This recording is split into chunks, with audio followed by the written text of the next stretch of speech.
ما وجد الوجود ما خلق الإنسان ولا شيء من المخلوقات صلى الله عليه وسلم.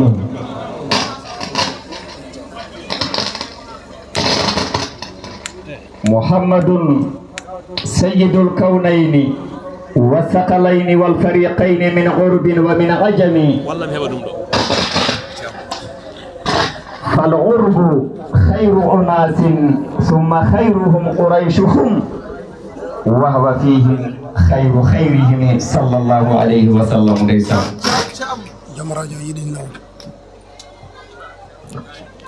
ورضي الله عن شيخنا شيخ المشايخ أس الوسائل وسيلتنا ممدنا أبي الفيوضات أبي البركات مولانا أحمد بن محمد بن شالم الشريف الحسني التجاني وعن خلفائه ومقدميه وتلامذته وأحبابه آمين. bandiraɓe caggal yettude Allah tabaraka wa ta'ala yettirdemo e oɗo neema caggal yettude Allah tabaraka wa ta'ala yettirdemo ngal ɗo gueɗal caggal yettude Allah tabaraka wa ta'ala yettirdemo e ngal ɗo teddungal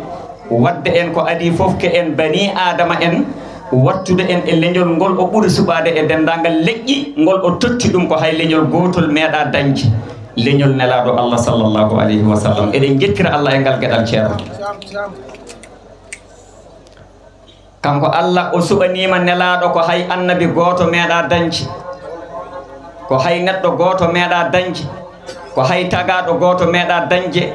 gila ko ɓennuno e zamanuji fama fuqidal maduna mislu muhammadu